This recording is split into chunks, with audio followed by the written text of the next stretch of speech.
চাই স্টলে, দোকানপাটে, রাস্তাঘাটে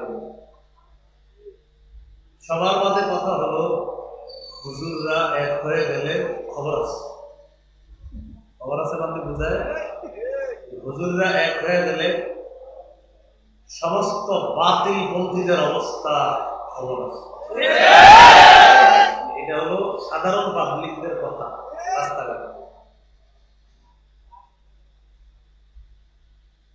এই সাধারণ পাবলিক বা আমি আপনি আমরাও সাধারণ, আমাদের সবার একটা কথা বিভিন্ন মিডিয়া মাধ্যমে সবাই খালি বলে যদি মিলে যায়, যদি অমুকে অমুকে এক হয়ে যায়।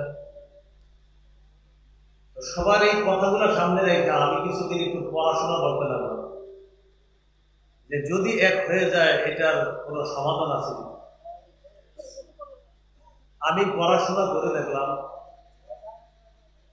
আপাতত মৌলিকভাবে 9টি বিষয়ে যদি গুরুত্ব দিতে পারে মুসলমান, তাহলে মুসলমানদের মধ্যে একতা এটা আশা করা যায়।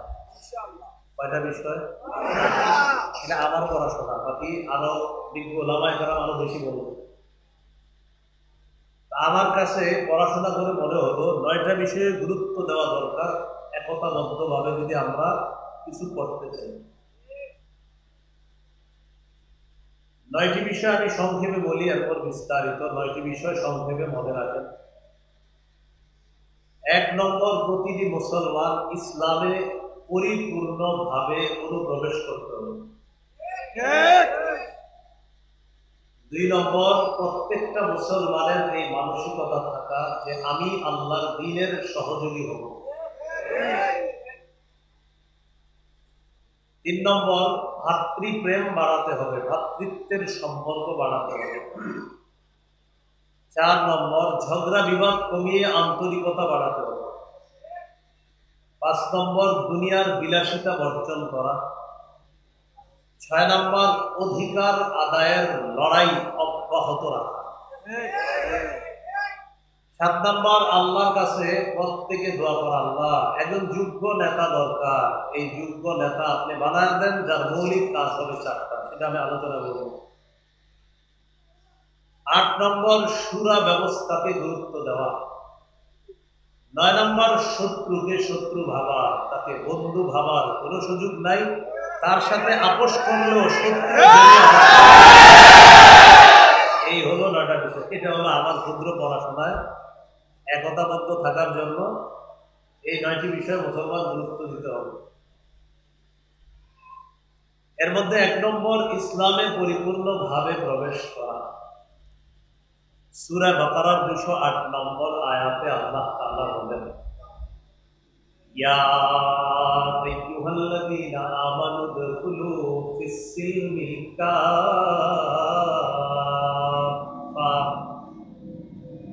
হে ঈমানদারগণ, তোমরা ইসলামে পরিপূর্ণভাবে প্রবেশ করো।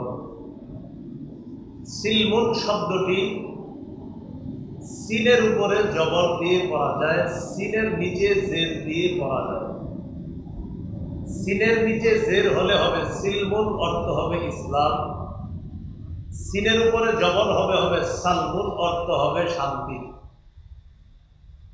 যদি হয় উদখুলু ফিস-সালমি কাফা, অনুবাদ হবে তোমরা শান্তিতে পরিপূর্ণভাবে প্রবেশ করো।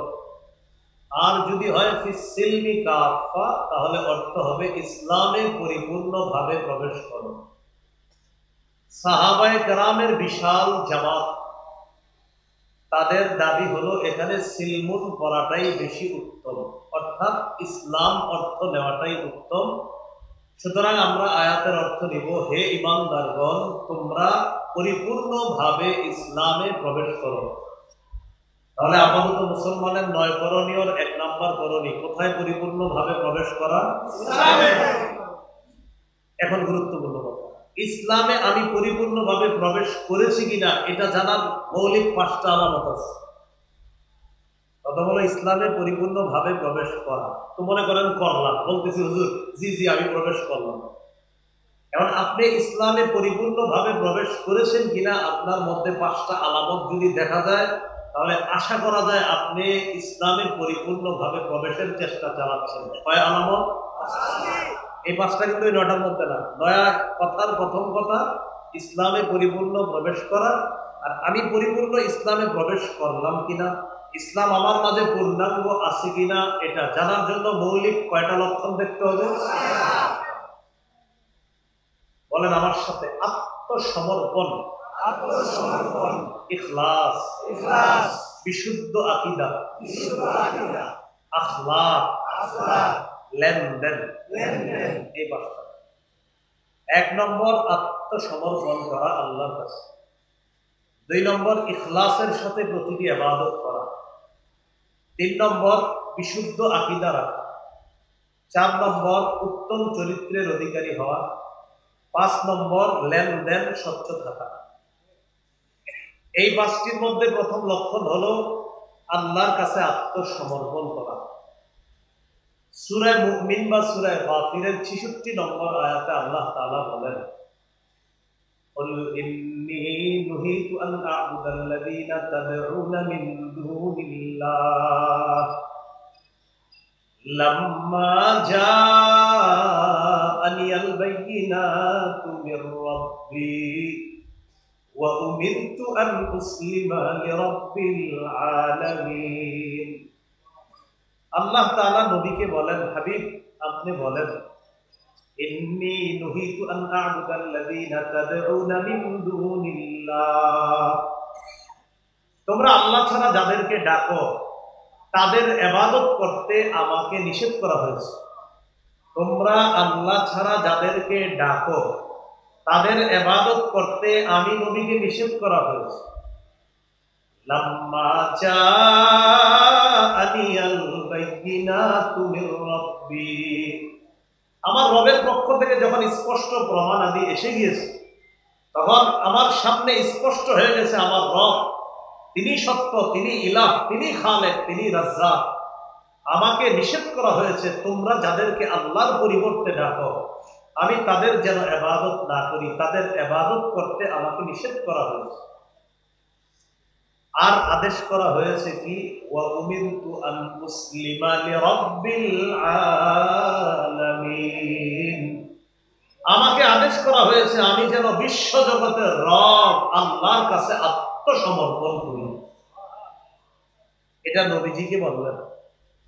সূরা বাকারার 131 নম্বর আয়াতে আল্লাহ তাআলা বলেন, ক্বালা লাহু রাব্বুহু আসলিম ক্বালা আসলামতু লিরাব্বিল আলামিন।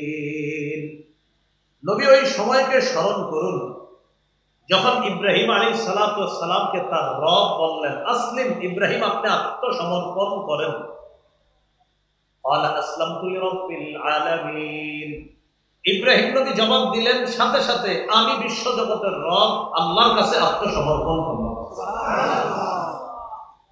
এবার আমার সাথে সবাই বলেন, আত্মসমর্পণকারীকে মুসলিম বলে, মুসলিমকে আত্মসমর্পণকারী বলে।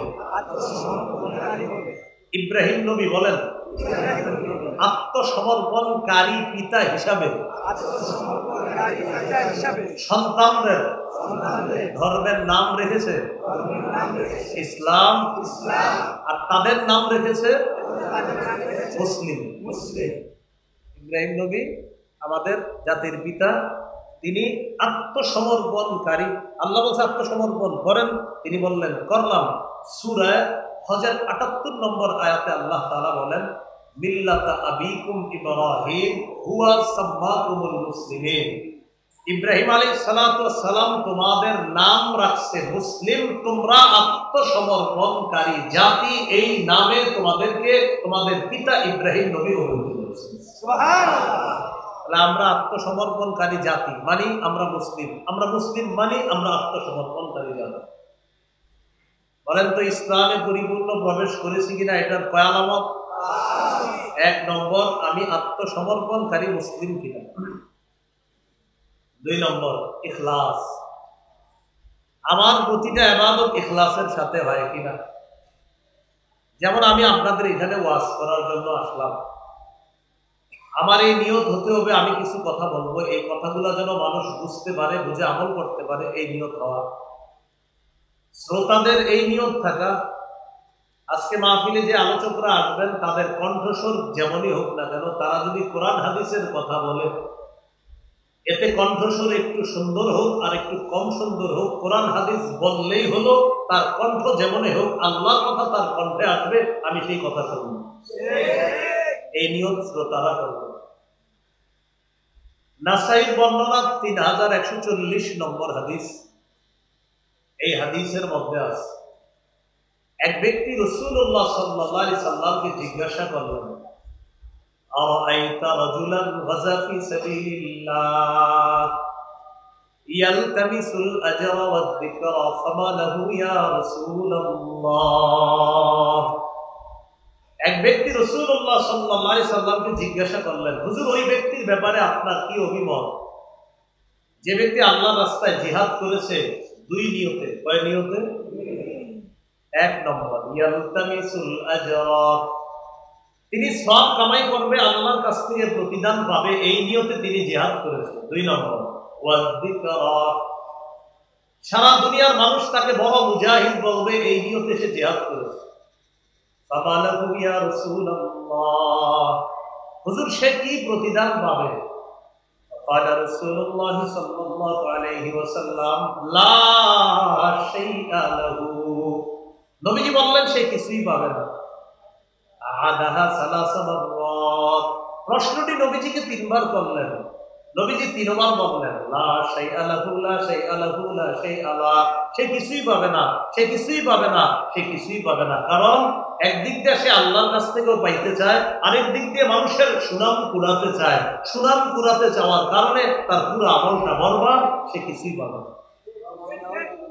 হাদিসের শেষে নবীজি বলেন, ইন্নাল্লাহা লা ইয়াকবালু মিনাল আমালি ইল্লা মা কানা লাহু খালিসা ওয়াবতুগিয়া বিহি ওয়াজহুহু, আল্লাহ ততক্ষণ পর্যন্ত বান্দার আমল কবুল করেন না যতক্ষণ এই আমলটা ইখলাসের সাথে না হবে এবং আল্লাহকে খুশি করার জন্য না হবে, ততক্ষণ পর্যন্ত বান্দার এই আমল আল্লাহ কবুল করেন না।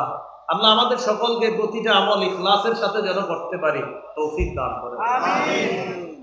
আল্লাহ তাআলা বলেন, কুল ইন্নী উমিরতু আন আ'বুদাল্লাহা মুখলিসান লাহুদ-দ্বীন। সূরা জুমারের 11 নম্বর আয়াতে আল্লাহ বলেন, নবী আপনি বলেন, উমিরতু আন আ'বুদাল্লাহা মুখলিসান লাহুদ-দ্বীন, নবী আপনি বলেন আমাকে আদেশ করা হয়েছে আমি যেন দ্বীনকে খাঁটি করে আল্লাহর জন্য ইবাদত করি, অর্থাৎ আমি ইখলাসের সাথে যেন প্রতিটা ইবাদত করি, এই ব্যাপারে আমাকে আদেশ করা হয়েছে। আচ্ছা, আমরা পরিপূর্ণ ইসলামে প্রবেশ করেছি কিনা? কয় আলামত? 1 নম্বর আত্মসমর্পণ, 2 নম্বর ইখলাস, 3 নম্বর বিশুদ্ধ আকীদা। বলেন আমার সাথে, আকীদায় শিরিক থাকা যাবে না, বেদাত থাকা যাবে না। এখন দেখতে হবে আমার আকীদায় শিরিক আছে কিনা, বেদাত আছে কিনা। যদি শিরিক বেদাত থাকে আর যদি বলেন ইসলাম কায়েম করবো, ইসলাম কায়েম করবো, হবে না। আকীদায় শিরিক বেদাত থাকলে সর্বনাশ। শিরিক যদি থাকে তা আপনার তো সব বরবাদ, জান্নাত হারাম, জাহান্নাম আপনার ঠিকানা। সূরা নিসার 48 নম্বর আয়াতে আল্লাহ তাআলা বলেন, ইন্নাহু মান ইউশরিক বিল্লাহ ফাকাদ হারামাল্লাহু আলাইহিল জান্নাহ ওয়া মাওয়াহুন নার, যে ব্যক্তি আল্লাহর সাথে শিরক করে, ফাকাদ হারামাল্লাহু আলাইহিল জান্নাহ, আল্লাহ তার জন্য জান্নাত হারাম করে দেন, ওয়া মাওয়াহুন নার, তার ঠিকানা জাহান্নাম। তিরমিজির এক বর্ণনা, রাসূলুল্লাহ সাল্লাল্লাহু আলাইহি সাল্লাম বলেন, আতানি আতিম মির রাব্বি, আল্লাহর কাছ থেকে একজন ফেরেশতা আমার কাছে আসে, ফাখাইয়ারানি বাইনা আন ইউদখিলা নিসফা উম্মতি আল জান্নাহ ওয়া বাইনা আশ-শাফাআ, আমার কাছে এক ফেরেশতা এসে বলে, ইয়া রাসূলুল্লাহ, আপনার কাছে দুইটা বিষয় নিয়ে আসছি, দুইটার যে কোনো একটা আপনি গ্রহণ করতে পারেন। 1 নম্বর, আপনি চাইলে আপনার উম্মতের অর্ধেক জান্নাতে নিয়ে যেতে পারবেন। 2, আপনি চাইলে উম্মতের জন্য সুপারিশ করতে পারবেন, তবে আপনি দুইটা নিতে পারবেন না, দুইটার যে কোনো একটা গ্রহণ করতে হবে। কেন আপনি কি অর্ধেক উম্মত জান্নাতে নিবেন না সুপারিশ গ্রহণ করবেন? আপনি জানায় দেন। فقال رسول الله صلى الله عليه وسلم اخترت الشفاعة। রাসূলুল্লাহ সাল্লাল্লাহু আলাইহি সাল্লাম বললেন, আমার অর্ধেক উম্মত জান্নাতে গেলে বাকিদের কি অবস্থা হবে, তাই আমি বুদ্ধি করে সুপারিশটাই গ্রহণ করলাম। আমি ততক্ষণ সুপারিশ করতেই থাকবো যতক্ষণ আমার উম্মতকে জান্নাতে নিতে পারবো। তবে সবাই বলেন, তবে সুপারিশ শুধু তাদের জন্য হবে যারা শিরিক করবে না। শিরিক যারা করবে না, এই সুপারিশ তাদের জন্য হবে। রাসূল সাল্লাল্লাহু আলাইহি সাল্লাম বলেছেন, ওয়াহিয়া লিমান লা ইউশরিকু বিল্লাহি শাইআ। এই সুপারিশ তাদের জন্য হবে যারা শিরিক করবে না। তাহলে আকীদা বিশুদ্ধ হওয়া, আকীদায় শিরিক রাখা যাবে না, বেদাত রাখা যাবে না। শিরিক মুক্ত আকীদা নিয়ে যেন কবরে যেতে পারি, আল্লাহ তৌফিক দান করেন। আমিন। সহিহ বুখারীর বর্ণনা 6861 নম্বর হাদিস। এই হাদিসের বর্ণনাকারী আব্দুল্লাহ ইবনে মাসউদ রাদিয়াল্লাহু তাআলা তিনি বলেন, قال رجل يا رسول الله أي الذنب أكبر عند الله।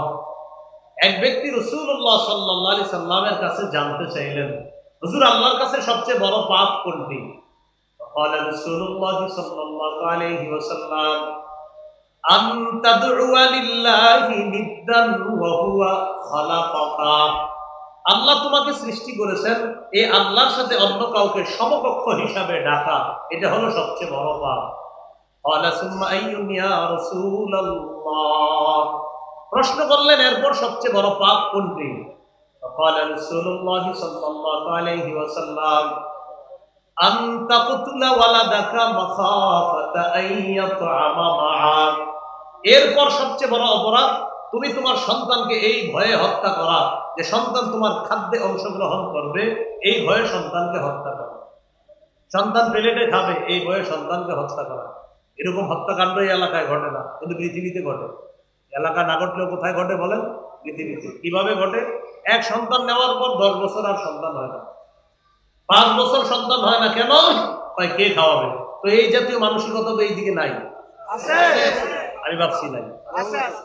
এই যে এক সন্তান হয়, হওয়ার পরে আবার লম্বা সময় 5 বছর 7 বছর সন্তান হয় না। কেন হয় না? তাই কে খাওয়াবে?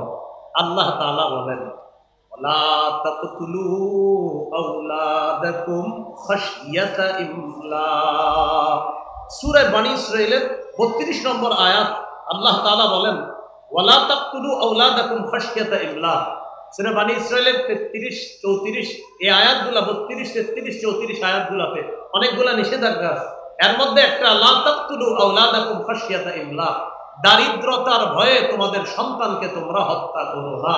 এখন বলেন, এই যে অনেক মানুষ আর সন্তান নেয় না কেন? কই কে খাওয়াবে? আল্লাহ তাআলা বলেন, নাহনু নারযুকুকুম ওয়া ইয়্যাহুম। আর 7 পারায় বলছে, নাহনু নারযুকুকুম ওয়া ইয়্যাহুম, তোমাদেরকেও আমি খাওয়াই, তাদেরকেও আমি খাওয়াই। বলেন, বাপরে কে খাওয়ায়? সন্তানকে কে খাওয়াবে? এক জায়গায় বলছে, নাহনু নারযুকুহুম ওয়া ইয়্যাকুম, সন্তানদেরকেও আমি রিজিক দেই, তোমাদেরকেও আমি রিজিক দেই। আরেক জায়গায় বলছে, নাহনু নারযুকুকুম, তোমরা যারা বাবা তোমাদেরকেও আমি রিজিক দেই, ওয়া ইয়্যাহুম, সন্তানদেরকেও আমি রিজিক দেই। ক্বালা সুম্মা আইয়ুন ইয়া রাসূলুল্লাহ। হুজুর এরপর সবচেয়ে বড় পাপ কোনটি? ক্বালা আন তুজানি হালিলাতা জারিকা, তুমি তোমার প্রতিবেশীর স্ত্রীর সাথে ব্যভিচার করা। এরপর সবচেয়ে বড় পাপ প্রতিবেশীর স্ত্রীর সাথে ব্যভিচার করা।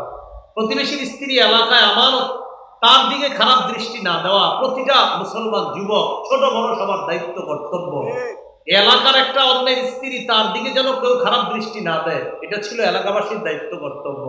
কিন্তু স্বামীর অনুপস্থিতিতে ছলে বলে কৌশলে ফুসলি একটা নারীর সাথে আপনি অপকর্মে লিপ্ত হলেন, আর সে যদি প্রতিবেশী হয়, রাসূলুল্লাহ সাল্লাল্লাহু আলাইহি সাল্লাম বলেন, কিয়ামতের ময়দানে দাগি দাগি অপরাধীদের মধ্যে তাকেও দাঁড় করানো হবে। নাউযুবিল্লাহ। এর মধ্যে 1 নাম্বার শিরিক করা, মুশরিক সবচেয়ে বড় দাগি, প্রধান আসামি হিসাবে দাঁড় করানো হবে কিয়ামতের মাঠে। আল্লাহ শিরকি কথা, কর্ম, আকীদা থেকে আমাদেরকে হেফাজত করেন। তাহলে আমরা শিরিক করব না, শিরকি কথা বলবো না, শিরকি আকীদা রাখবো না। এরপরে আরেকটা হলো বেদাত। কি বলেন তো? বেদাত। এখন আবার বেদাত কিভাবে করে মানুষ মানে করে বেদাত? ইমাম সাহেব যখন বলে ভাই এটা বেদাত, তখন ইমাম সাহেবকে বলে হুজুর করলে তো মজা লাগে, একটা হিট আসে মনের মধ্যে, এটা করলে কি আসে? করে বেদাত। কিন্তু হুজুর যখন বলে, খতিব সাহেব বুঝায় ভাই এটা বেদাত, হুজুর এটা করলে তো একটা হিট আসে। কেমন হিট আসে? কয়টা করলে একটা আবেগ কাজ করে, শরীরে একটা হিট আসে, একটা মায়া আসে, একটা মহব্বত আসে, এরপর চোখের পানি আসে, করে বেদাত। এই যাদের চোখের পানি এসে যায় বেদাতগিরি করার পরেও, তারা একটা বর্ণনা শোনেন। ইমাম মালিক রহমতুল্লাহি আলাইহি বলেন, মান ইবতাদা ফিল ইসলামি বিদআতান ইয়ারাহা হাসানা ফাকাদ জাআমা আন্না মুহাম্মাদান খানা রিসালা। যে ব্যক্তি বেদাতি কর্মকাণ্ড করে আর এটাকে যদি সে উত্তম মনে করে, ভালো মনে করে, কোন ব্যক্তি একটা বেদাতি কাজ করলো আর এটাকে যদি সে ভালো মনে করে, সে কেমন যেন আল্লাহ রসুলের দায়িত্ব পালনের উপরে সে অভিযোগ তুলে বলতে চায় যে নবী মুহাম্মদ সাল্লাল্লাহু আলাইহি সাল্লাম তার নবুয়তের দায়িত্ব পালনে ত্রুটি করে রেখেছে। এই জন্য উনি আসছে এটারে পূর্ণ করতে। কেউ যদি বেদাতকে মনে করে আমি একটা ভালো কাজ করছি, ইমাম মালিক বলেন সে কেমন যেন এই দাবি করতে চায় যে মুহাম্মদ সাল্লাল্লাহু আলাইহি সাল্লাম তার দায়িত্ব পরিপূর্ণ করে রেখে যেতে পারে নাই, তাই হযরতে আসছে এটা নতুন করে পরিপূর্ণ করতে। এই কথা বইলা লাখ লাখ মানুষের সামনে বলে, কি বলেন ঠিক কিনা? তো জনগণ কয় হ্যাঁ ঠিক। মানে এই জাতীয় বেদাতি সাপ্লাই দেয় মাইকে বৈশা, আর জনগণকে বলে কি বলেন ঠিক কিনা? তো সবাই কয় ঠিক। হয় বেদাতি কথা। আর বলে কি হয় অমুকরা বলে এটার নাকি দলিল লাগে, তো সবাই সামনে যারা এদেরকে বলে বলেন এসবের কি দলিল লাগে? তো সামনে যারা থাকে হেরা কয় না, তো উনি আবার বলে ঠিক কিনা? তো সবাই কয় ঠিক।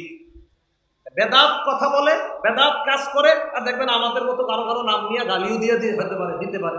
তো এরকম দিয়ে বলে কি বলেন এগুলাতে কি দলিল লাগে? অমুকে খালি দলিল দেয়, এগুলাতে কি দলিল লাগে? এটা বইলা সে বেদাত সাপ্লাই দেয় আর বুঝাইতে চায় যে এই বেদাতটা এটা কোনো সমস্যা না।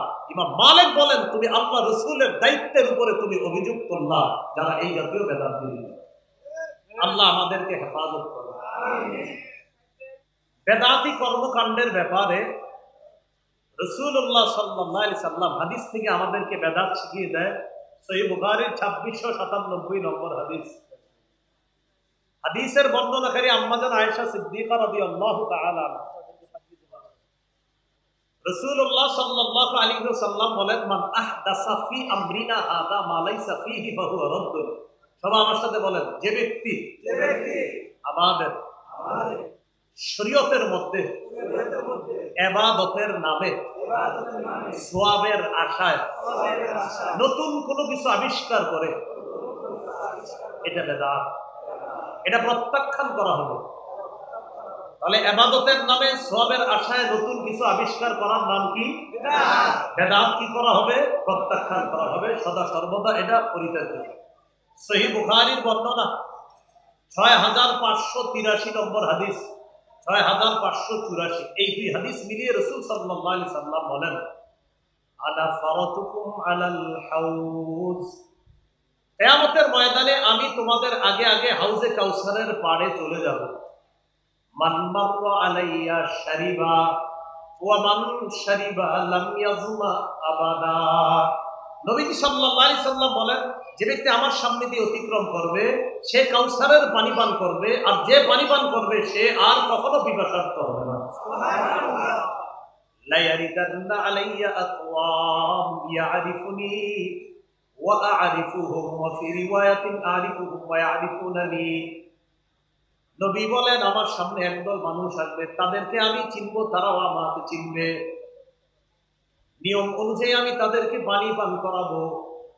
হঠাৎ আমি তাকায় দেখবো ইউহালু বাইনি ওয়া বাইনাহুম, আমার মাঝে আর তাদের মাঝে প্রতিবন্ধকতা সৃষ্টি করা হয়।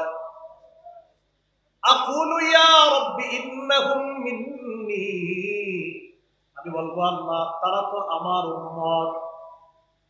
আল্লাহর পক্ষ থেকে বলা হবে, ইন্নাকা লা তাদরি মা আহদাসু বা'দাক। হাবিব আপনি জানেন না, আপনি দুনিয়া থেকে চলে আসার পর এরা ইসলামের মধ্যে নতুন নতুন কত কিছু আবিষ্কার করছে, এটা আপনি জানেন না। আজকে আপনি এদেরকে কাউসারের পানি পান করাতে পারেন না। যেই নবী একটু আগে কাউসার পান করাইতে চায় সেই নবী বলবেন সুহকান সুহকান লিমান গায়্যারা বাদি, আমার পরে যারা ইসলামকে শরীয়তের পরিবর্তন করে ফেলেছে আমার সামনে থেকে দূর হও দূর হও, আমি তোমাদের চেহারাও দেখতে চাই না। বলি না আউযুবিল্লাহ।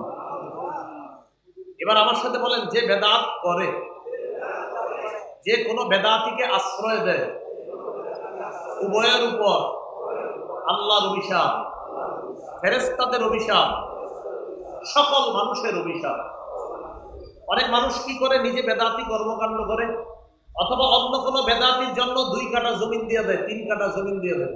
হুজুর আপনি এই জায়গায় একটা খানকা বানান, খানকা বানানোর উপর যত বেদাত আছে সাপ্লাই করবেন। তো উনি মাশাআল্লাহ একটা বেদাতের আখড়া বানায় লাল টাল কিছু কাপড় টাপড় লাগাবে। আর বেদাতের প্রথম শর্ত হলো এই জাতীয় কিছু লাল টাল ঝিকমিক ইত্যাদি লাগাইতে হবে।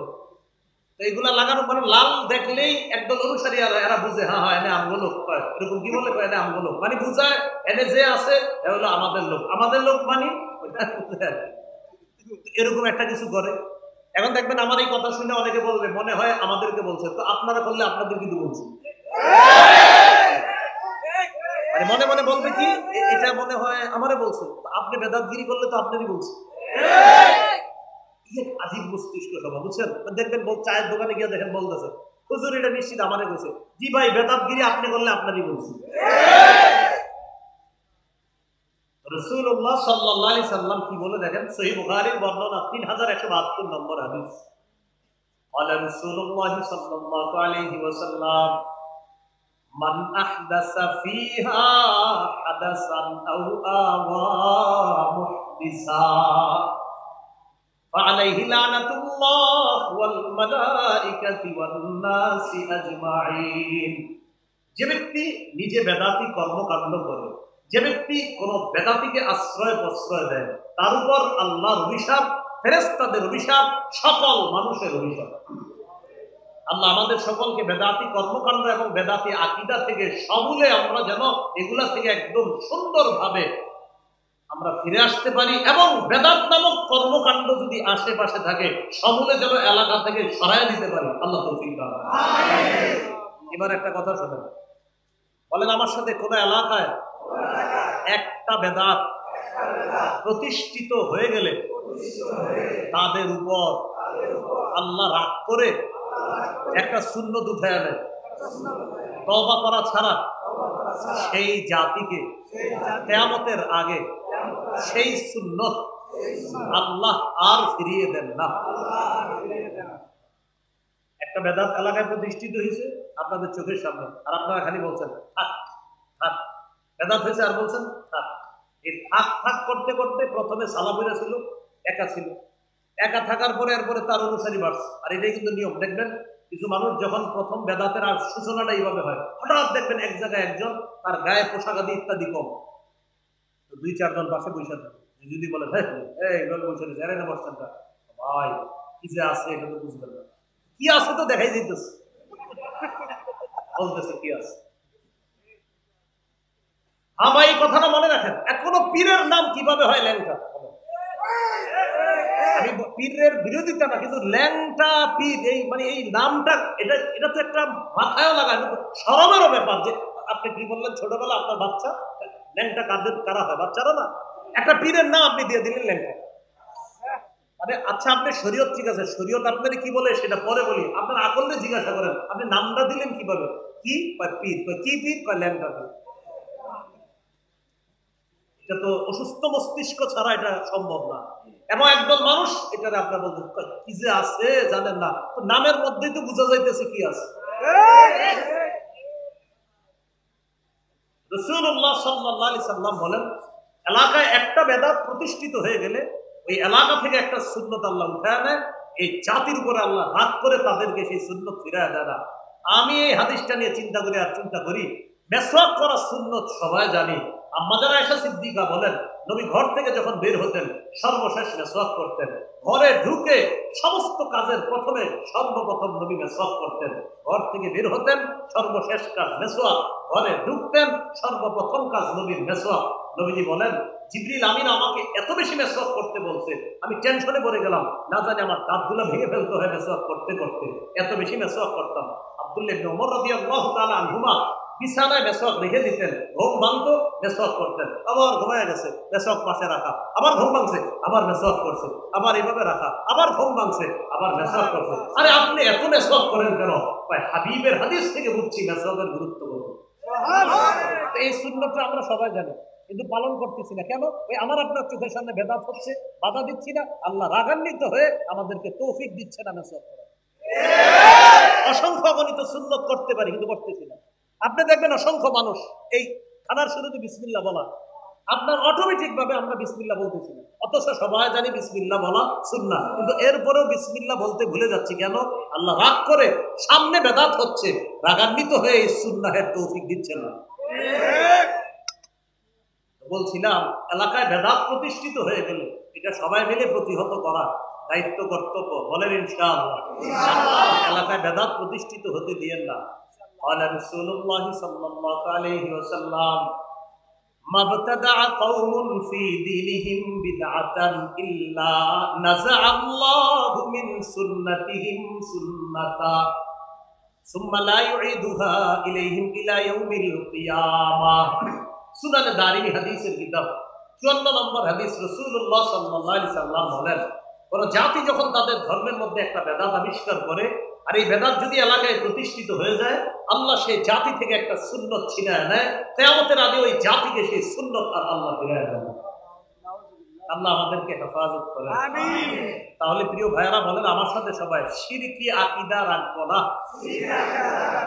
বেদাতি আকীদা রাখবো না, শিরকি কথা বলবো না, বেদাতি কথা বলবো না, শিরকি কর্ম করব না, বেদাতি কর্ম করব না, শিরকি মজলিসে বসবো না, বেদাতি মজলিসে বসবো না, শিরকি মজলিস দেখতে যাব না, বেদাতি মজলিসও দেখতে যাব না। মনে থাকবে ইনশাআল্লাহ। ইসলামে প্রবেশ করেছি কিনা কয় লক্ষণ?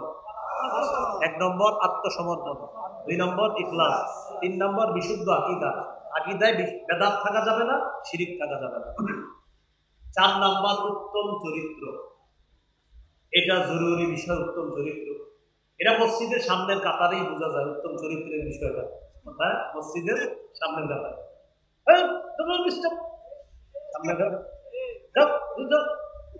আপনি পিছিয়ে যাওয়াটা তো এইভাবে বলতে পারেন, একটু পিছনে যাও। আপনি এমন ভাবে বলছেন এই ছেলেটারে বয়স 10-12 বছর, হয়তো দৌড় দিয়ে সামনের কাতারে চলে গেছে। ঠিক আছে, মুরব্বী বলছে এইভাবে, বলতে পারতেন বাবা তুমি পিছনে যাও, আর একজন বড় মানুষ সামনে যাও। এই ছেলেটা আপনারা আগামী 10 দিন সালাম দিবে। আর ওই যে যখন এইভাবে বলবেন যাও যাও পিছনে যাও, আগামী 10 দিন তো সালাম দিবেই না, ওর আম্মারে গিয়ে বলবে আম্মা এই মসজিদ আর যাবো না। এই জন্য আপনার আখলাকটা মসজিদ থেকে আপনি দেখান না। এরপরে মসজিদে খুতবা চলতেছে, মাশাআল্লাহ খতিব সাহেব ভাষণ দিয়ে খুতবা দিতেছে, মুসল্লিরা একদম মনোযোগ সহকারে খুতবা শুনতেছে। ইতিমধ্যে এলাকার এক হোমলা চোমলা নেতা আইসা সবার ঘাট ডিঙায় সামনে যেতেছে। এটা কোন ধরনের আখলাক দেখাইলেন আপনি? এটা তো আপনি আখলাক দেখাইলেন, সুন্দর হলো না বিষয়টা? এই বিষয়গুলো বাংলাদেশে না থাকলেও পৃথিবীতে আছে। বাংলাদেশে আছে বলেই তো আমি বলছি। এই হলো আপনার আখলাক, এই বিষয়টা ঠিক রাখা। আল্লাহ তাআলা সূরা কলামের 4 নম্বর আয়াতে বলেন, কাফেররা রাসূল সাল্লাল্লাহু আলাইহি সাল্লামের চরিত্র নিয়ে কথা বলেছিল, তা আল্লাহ তাআলা বলে দিলেন, ইন্নাকা লা আলা খুলুকিন আযীম। হাবিব আমি আল্লাহ আপনার সার্টিফিকেট দিয়ে দিলাম, আপনি মহান চরিত্রের অধিকারী। আনাস ইবনে মালিক রাদিয়াল্লাহু তাআলা আনহু বলেন, খাদামতু রাসূলুল্লাহ সাল্লাল্লাহু আলাইহি সাল্লাম 10 সিনিন।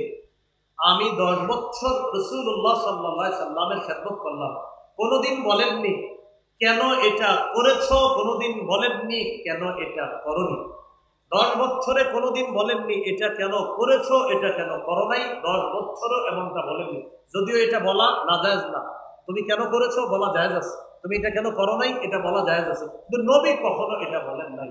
এই জন্য ঘরের কর্মচারী, মসজিদে মুসল্লি ইত্যাদি বিভিন্ন সময় আমাদের সুন্দর আখলাক মানুষের সামনে দেখাতে হবে।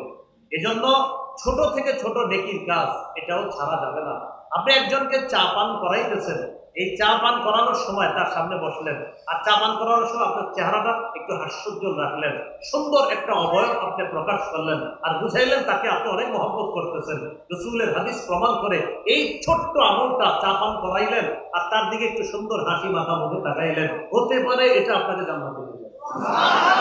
আমি আপনাদের এলাকা দিয়ে গাড়ি দিয়ে যাইতেছি, এলাকার 2-3 জন চিনে ফেললেন, চিনে ফেলে আমার গাড়ির পাশ থেকে বললেন আসসালামু আলাইকুম, হুজুর ভালো আছেন?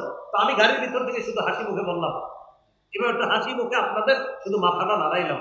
রাসূলুল্লাহ সাল্লাল্লাহু আলাইহি সাল্লাম বলেন, লা তাহকিরান্না মিনাল মা'রুফি শাই, তোমরা তুচ্ছ কোনো ভালো কাজ, একদম ছোট একটা ভালো কাজ করলা, এই ভালো কাজটাকেও তোমরা তুচ্ছ মনে করবা না। লা তাহকিরান্না মিনাল মা'রুফি শাইআ, ছোট্ট একটা ভালো কাজকে তোমরা তুচ্ছ মনে করবা না। ওয়ালাউ আনতালকা আখাকা বিওয়াজহিন তালাক, তোমার ভাইয়ের দিকে হাসি মুখে তুমি তাকাইলা, এই যে একটা সুন্দর তুমি আখলাক তাকে দেখাইলা, এটাও তোমার নাজাতের কারণ হলো। তাহলে আমি ইসলামে পরিপূর্ণ আসি কিনা, চতুর্থ আলামত কি? উত্তম চরিত্র। এটা সব জায়গায় আমার এই চরিত্রটা ফুটিয়ে তুলতে হবে। অনেক ভাই আছে বাহিরে আসলে বন্ধুদের সাথে তার চরিত্র বড় চমৎকার, আমাদের সাথে দেখা সাক্ষাতেও চরিত্র চমৎকার, আমাদের সামনেও তিনি অনেক ভালো মানুষ, মসজিদেও তিনি একজন ভালো মুসল্লি। এই লোকটা আবার ঘরে গিয়ে তার স্ত্রীর সাথে এমন বদ আচরণ করে যেটা একদম সম্পূর্ণ উল্টা। রাসূলুল্লাহ সাল্লাল্লাহু আলাইহি সাল্লাম বলেন, তোমাদের মধ্যে সবচেয়ে উত্তম চরিত্রের অধিকারী ওই ব্যক্তি যে তার স্ত্রীর কাছে সবচেয়ে উত্তম চরিত্রের অধিকারী। তার স্ত্রীর কাছে যদি শ্রেষ্ঠ চরিত্রের অধিকারী হয়, ওই ব্যক্তি শ্রেষ্ঠ চরিত্রের অধিকারী। শোনো, আমি নবী মুহাম্মদ সাল্লাল্লাহু আলাইহি সাল্লাম আমার বিবিদের কাছে সবচেয়ে শ্রেষ্ঠ চরিত্রের অধিকারী। এটা তো এগুলো 4 নম্বর। 5 নম্বর বলেন লেনদেনে স্বচ্ছ থাকা, এটা একটা জরুরি বিষয়। লেনদেনে স্বচ্ছ থাকা, এই বিষয়টা আপনি বাজার সদাই করেন, মুআমালাত মুআশারাত, এই বিষয়গুলো স্বচ্ছ রাখা। কারোর সাথে আপনি ঋণ নিলেন, বললেন 7 দিন পরে দিয়ে দিব, তো এইগুলা ওয়াদাগুলা ঠিক রাখা, এই লেনদেনগুলা স্বচ্ছ থাকা। তাহলে বলেন তো বর্তমানে আমাদের করণীয় কয়টা? না, করণীয় কয়টা? 1 নম্বর কোথায় প্রবেশ করা? পরিপূর্ণ প্রবেশ করেছি কিনা? কয় আলামত? আল্লাহ আমাদের সকলকে এই 5টি আলামত গ্রহণ করে ইসলামে পরিপূর্ণভাবে প্রবেশ করার তৌফিক দান করুন। 2 নম্বর মনে আছে কারো? না, 2 নম্বর করণীয় আল্লাহর দ্বীনের সহযোগী হওয়া। আল্লাহর দ্বীনের সহযোগী, 9 কাজের দ্বিতীয় কাজ আল্লাহর দ্বীনের সহযোগী হওয়া। আল্লাহ তাআলা সূরা মুহাম্মদের 7 নম্বর আয়াতে বলেন, ইন তানসুরুল্লাহ, যদি তোমরা আল্লাহকে সাহায্য করো, মানে আল্লাহর দ্বীনকে সাহায্য করো, ইয়ানসুরকুম, আল্লাহ তোমাদেরকে সাহায্য করবেন। মনে রাখবেন, আল্লাহর একটা অলঙ্ঘনীয় মূলনীতি হলো আল্লাহর দ্বীনের সহযোগিতা যারাই করবে আল্লাহ তাদেরকে সাহায্য করবে। এটা একটা অলঙ্ঘনীয় মূলনীতি, যে মূলনীতিতে কোনো রকমের লঙ্ঘন হবে না। আপনি আল্লাহর দ্বীনের সহযোগী হবেন তো আল্লাহ নিশ্চিত আপনাকে সাহায্য করবেন। শুধু কি সাহায্য, ওয়াইসাব্বিত আকদামাকুম, মরণ পর্যন্ত যতদিন দ্বীনের সহযোগী করবেন, সহযোগী থাকবেন, আল্লাহ আপনাকে হেদায়েতের উপর অটল রাখবে, আপনার পাগুলা ইসলামের উপর আল্লাহ মজবুত রাখবে। সূরা হজের 39-40 নম্বর আয়াতটা শুনি। সাহাবায়ে কেরামকে মক্কা থেকে বের করে দিয়েছে, হিজরত করে তারা চলে গেলেন মক্কায়। মক্কার মসজিদ থেকে আপনি যখন বের হবেন, বের হয়ে দেখবেন একটা রাস্তা আছে ইব্রাহিম খলিল রাস্তা, আরেকটা রাস্তা আছে শারিউল হিজরা, হিজরা রুট, এটাকে বলে হিজরতের রাস্তা। এই রাস্তাটায় যে আমি কতবার গেছি, শুধুমাত্র এই কারণে, খালি রাস্তাটায় যেতাম আর আমি ভাবতাম আমাদের নবী ঠিক এই রাস্তাটা দিয়ে হিজরতে বের হয়েছে। রাস্তা দিয়ে হিজরতে কিন্তু আপনি বের হয়েছে কিভাবে? মনে করেন এইভাবে বের হয়ে, নবী কিন্তু যাবে এই দিকে না, নবী যাবে ওই দিকে, কথার কথা, কিন্তু বের হয়েছে এই দিক দিয়ে, বের হয়ে ওই দিক দিয়ে ঘুরে আবার ওই দিকে। এই হিজরা রোডটা এইভাবে, আমি ওখানে গেলে আপনাদেরকে এত সুন্দরভাবে দেখাইতে পারতাম যে ঠিক এই দিক দিয়ে গিয়ে এইভাবে গিয়ে এইভাবে আল্লাহ রাসূল আবার মদিনার দিকে রওনা করছে। এই যে শারিউল হিজরা, হিজরা রোড, এই রাস্তাটায় যখন আপনারা হজ উমরায় যাবেন, ওখানে গিয়ে শুধু হজ উমরা করবেন, করার পরে কি করে সব দিকে খালি মার্কেটে ঘুরবেন। এটা না করে একটু ভাববেন, এলাকাটায় হাঁটবেন আর চিন্তা করবেন যে আবু বকর সিদ্দিকের ঘর বাড়ি ছিল এখানে, ওমর ফারুক রাদিয়াল্লাহু তাআলা আনহুর ঘর বাড়ি ছিল, ওসমান গনির ঘর বাড়ি ছিল, আমার নবীর ঘর বাড়ি ছিল। এই বিষয়গুলো চিন্তা করবেন আর মাথায় আনবেন, আরে না জানে আমার নবীর জায়গাটায় কারো দোকান, আবু বকর সিদ্দিকের জায়গায় কারো দোকান, ওমর ফারুকের জায়গায় কারো দোকান, এইগুলো চিন্তা করবেন আর ভাববেন যে তারা নবীরে কতটা মহব্বত করত যে নিজেদের ধন সম্পদ সবকিছু ছেড়ে হিজরত করে মক্কা থেকে মদিনা চলে গেছে। 13 বছর মারফিস শুধু সহ্য করছে।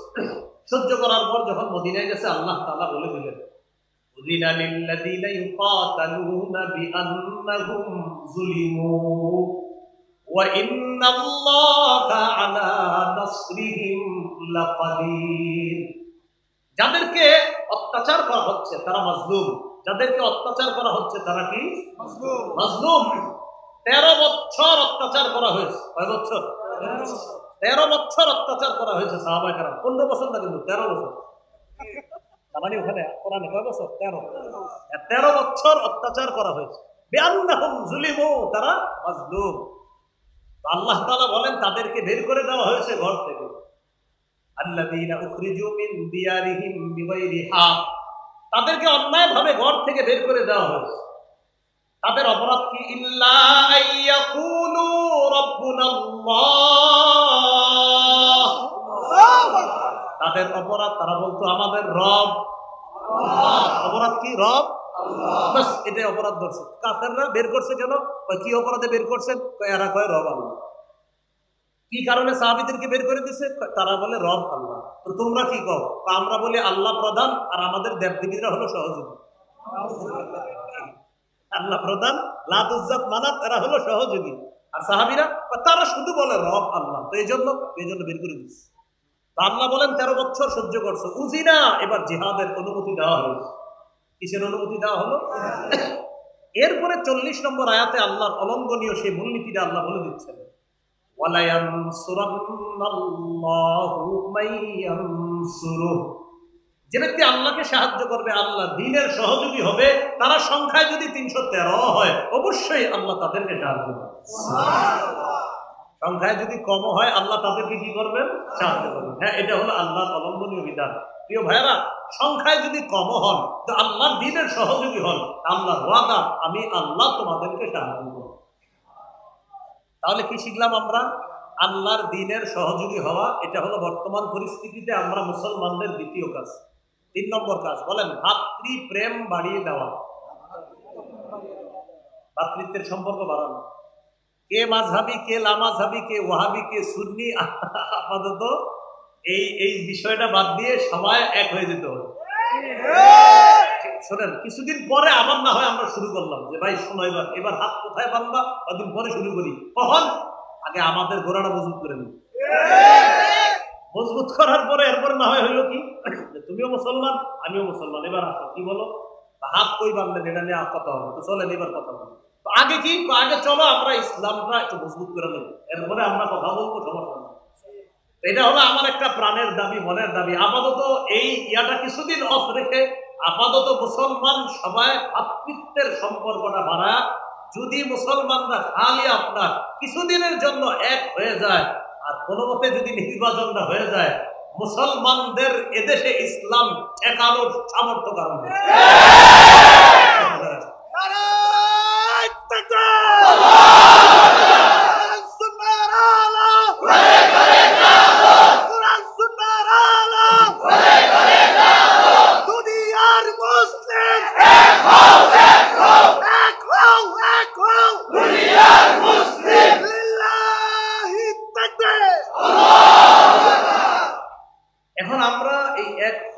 এটা কিন্তু কুফরি শক্তিরা চায় না। আমাদের এক হওয়াটা কারা চায় না? কুফরি শক্তিরা চায় না। আমাদের না কিছুটা সময়ের জন্য হইল এক হয়ে যাওয়াটা একদম সময়ের দাবি এবং আমাদের প্রাণের দাবি।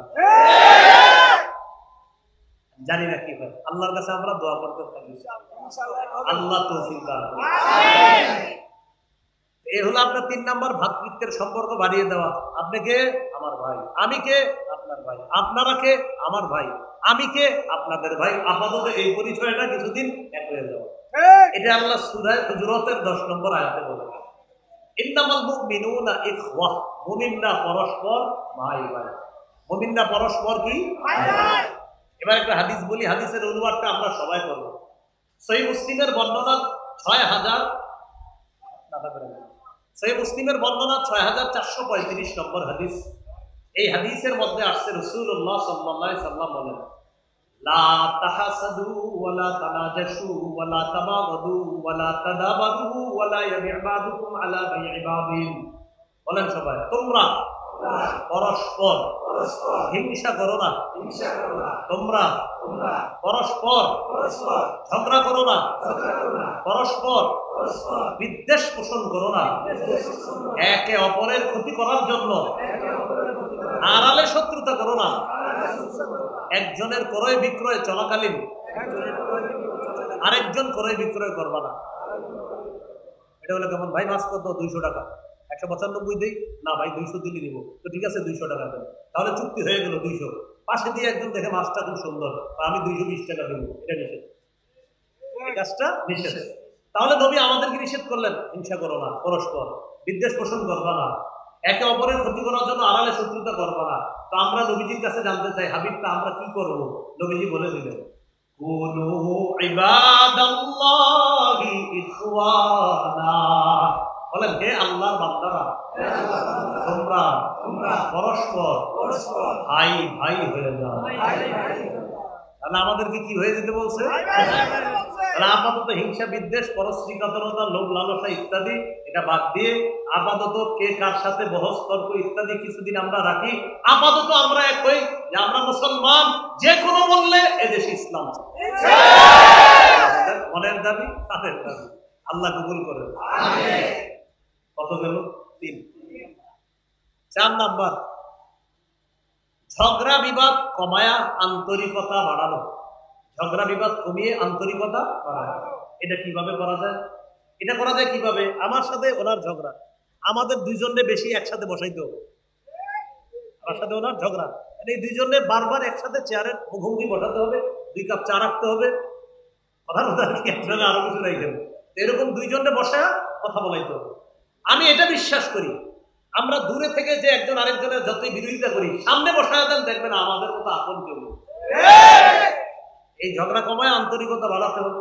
এই ব্যাপারে আল্লাহ তাআলা বলেন, ওয়াতিউল্লাহা ওয়া রাসূলাহু ওয়া লা তানাযাউ ফাতাফশালু ওয়া তাযহাবা রিহুকুম। তোমরা আল্লাহর আনুগত্য করো, নবীর আনুগত্য করো।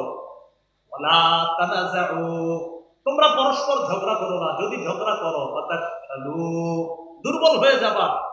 ওয়া তাযহাবা রিহুকুম, তোমাদের শক্তি খর্ব হয়ে যাবে। সবাই দিকে তাকায় বুঝেন, 1 জন 2 জন 3 জন 4 জন, আমরা 4 জন মিলে একটা দল, শক্তি কম না বেশি? 4 জনের 4টা দল, কম না বেশি? 4 জনের 1 দল, শক্তি কম হলো না বেশি? 4 জনের 4 দল, কম। তাহলে 4 জনে মিলে এক হওয়া, এটা শক্তি বেশি। কিন্তু কোনো এক কারণে আমরা 4 জনের মধ্যে একটু দ্বন্দ্ব ঝগড়া হয়ে গেছে, 4 জন আলাদা হয়ে গেছে, আর 4 জনে বলতেছে আমি ঠিক, উনি বলে উনি ঠিক, উনি বলে উনি ঠিক, উনি বলে উনি ঠিক। আল্লাহ তাআলা বলেন, মাঝে দিয়ে যে ক্ষতিটা হয়ে গেল, তাযহাবানি হুকুম, তোমাদের শক্তি খর্ব হয়ে গেছে। এই শক্তি দুর্বল হয়ে যাওয়ার কারণে তোমরা কিন্তু বিপদে পড়বা। এই গেল আপনার 4 নাম্বার। 5 নাম্বার, দুনিয়ার বিলাসিতায় মজে যাওয়া যাবে না। যুবক ভাইয়েরা, দুনিয়ার বিলাসিতা বর্জন করা। তিরমিজির বর্ণনা, রাসূলুল্লাহ সাল্লাল্লাহু আলাইহি সাল্লাম বলেন, লাউ কানাতিদ দুনিয়া তা'দিলু ইনদাল্লাহি জানাহা বাউদা লামা সাকা কাফিরাম মিনহা শারবাতা মা। রাসূলুল্লাহ সাল্লাল্লাহু আলাইহি সাল্লাম বলেন, দুনিয়ার মূল্য যদি আল্লাহর কাছে মাছির ডানা পরিমাণ হতো, মশার ডানা পরিমাণ হতো, তাহলে একজন কাফেরকে আল্লাহ 1 ঢোক পানি পান করতে দিতেন না। এজন্য দুনিয়ায় মজে যাওয়া যাবে না। 6 নাম্বার, গুরুত্বপূর্ণ কথা, বলেন আমার সাথে সবাই, অধিকার আদায়ের লড়াই অব্যাহত রাখা। অধিকার আদায়ের লড়াইয়ের পবিত্র নাম জিহাদ। অধিকার আদায়ের লড়াইয়ের পবিত্র নাম কি? এই মানসিকতা সবার রাখতে হবে। জিহাদের নিয়ত আছে সবার? আর কার আছে? জিহাদ কাকে বলে? সন্ত্রাসী কর্মকাণ্ড নির্মূল করার শ্রেষ্ঠ কোনো মেডিসিন যদি প্রয়োগ করতে চান, জিহাদ প্রয়োগ করতে হবে। আবু জাহেল মার্কা সন্ত্রাসী যারা আছে, এই আবু জাহেল মার্কা সন্ত্রাস, উতবা, শায়বা, ওয়ালিদ ইবনে মুগীরা, নমরুদ, হামান, কারুন মার্কা সন্ত্রাসীদেরকে দুনিয়া থেকে মূলোৎপাটন করার একমাত্র শ্রেষ্ঠ উপায় জিহাদ। জিহাদ আর সন্ত্রাস এক না আলাদা?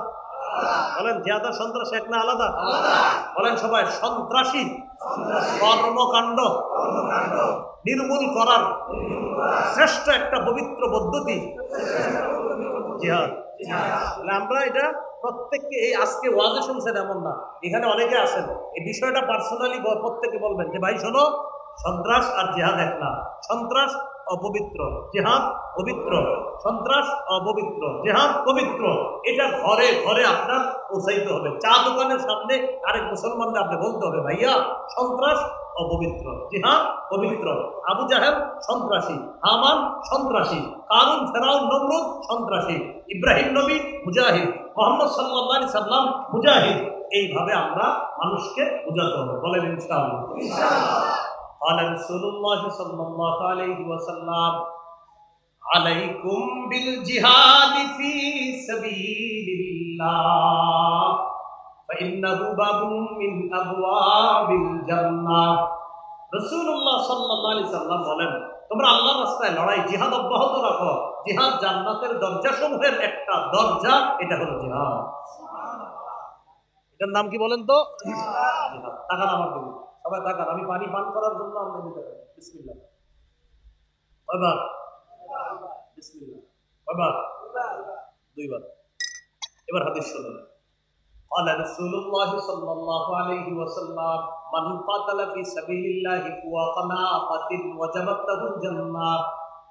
কেউ যদি উটের দুধ পান করে, এই উটের দুধ দুইবার পান করে, উটের দুধ দুইবার পান করতে, দুই ঢোক পান করতে যতটুকু সময়ের প্রয়োজন, এতটুকু যদি কেউ আল্লাহর রাস্তায় জিহাদ করে, তার জন্য জান্নাত ওয়াজিব হয়ে যায়। এই জন্য দেখাই লাগবে যে দুইবার দুধ পান করতে তো বেশি সময় লাগে না, এতটুকু পরিমাণও যদি কেউ আল্লাহর রাস্তায় লড়াই করে, তার জন্য জান্নাত ওয়াজিব হয়ে যায়। তাহলে অধিকার আদায়ের লড়াই, এটা কি বলেন তো? এটা অব্যাহত রাখতে হবে। এটা হলো কয় নাম্বার? 6। 7 নাম্বার, যোগ্য নেতৃত্ব আল্লাহর কাছে চেয়ে নেওয়া। প্রথমে আপাতত দোয়া হলো, আল্লাহ পুরুষ শাসক বর্তমানে দেশে আছে, আর জীবনেও পুরুষের পরিবর্তে অন্য কিছু চাই না। বুঝেন, প্রথমে এই দোয়া করবেন যে আল্লাহ পুরুষ শাসক অব্যাহত রাখা। প্রশ্ন করতে পারেন কেন? দেখেন, এখানে আপনারা যারা আছেন, আমি সুন্দর করে বলি, কেউ আওয়ামী লীগের সমর্থক হতে পারেন, কেউ বিএনপি, কেউ হয়তো বা জাতীয় পার্টি, কেউ জামাত, কেউ জাসদ, কেউ বাসদ, কেউ ইসলামী আন্দোলন, কেউ খেলাফত মজলিস, বিভিন্ন দলের সমর্থক থাকতে পারেন। মহব্বতের সাথে বলি, বিএনপি পন্থী যারা আছেন, আপনারাও নীতি নির্ধারকদেরকে বুঝান যে আমাদের সামনে নেতৃত্বে যে আসবে পুরুষ হতে হবে। তো মাশাআল্লাহ, আপনাদের জনাব তারেক রহমান আছে। আওয়ামী লীগ পন্থী যারা, যদি আপনাদের নির্বাচনে, জানি না, হয়তো আপনাদের ওই যে নিবন্ধন না, এটা জানি না, জানেন, আমরা রাজনৈতিক কথা বলবো না, নিবন্ধন থাকবে কি থাকবে না, এটা রাজনৈতিক বিষয়। তো যদি থাকে, আমি মনে করি আপনারা একজন পুরুষকে বসান, জনাব সজীব ওয়াজেদ জয় হতে পারে। জাতীয় পার্টি, এদের মধ্যে আবার 2 দল হয়ে গেছে, এক দলে আবার প্রধান মহিলা, আরেক দলের আবার পুরুষ। আমি বলবো আপনারা পুরা এক হয়ে পুরুষকে বসান। আর মাশাআল্লাহ, আমাদের ইসলামী দলে তো মাশাআল্লাহ সবাই পুরুষ। এটা এই জন্য ভাবনার বিষয়ে কারে বসাবে। তো আমি বলছি, রাসূলুল্লাহ সাল্লাল্লাহু আলাইহি সাল্লাম বলেন, লা ইউফলিহা কওমুন ওয়াল্লাহু আমরুহুম ইমরাআতান। এটা হলো মূলনীতি, মনে রাখবেন। রাসূলুল্লাহ সাল্লাল্লাহু আলাইহি সাল্লাম বলেন, ওই জাতি কিছুতেই কখনোই সফল হবে না, ওই জাতি কিছুতেই সফল হবে না। আবার বলছি, বলেন, ওই জাতি কিছুতেই, আবার ওই জাতি কিছুতেই, যারা তাদের নেতৃত্বে কোনো নারীকে বসায়। সোজা হিসাব, নবীজির বক্তব্য। নবীজি বলে দিয়েছেন, যারা তাদের দায়িত্বে কোনো নারীকে বসাবে, এই জাতি কখনো সফল হবে না। এই জন্য আমি কিন্তু মহব্বতের সাথে বলছি, আপনারা যেই দলে করেন, সবাই আপনাদের পুরুষ নীতি নির্ধারক যারা, তাদের সাথে কথা বলেন। আমি রাজনীতি বক্তব্য বাড়িও না, বলবেও না, কিন্তু আমি শুধু বললাম পরামর্শ হিসাবে, যদি সফলতা চান, পুরুষ লাগবে। এটা রাসূল সাল্লাল্লাহু আলাইহি সাল্লামের মূলনীতি। সফলতা চাও তো এই জাতি কিছুতেই সফল হবে না যদি তারা তাদের নেতৃত্বে কোনো নারীকে বসায়, তারা কখনো কি হবে না, সফল হবে না। আল্লাহ আমাদের সকলকে কথাগুলা বুঝে শুনে আমল করার তৌফিক দান করুন।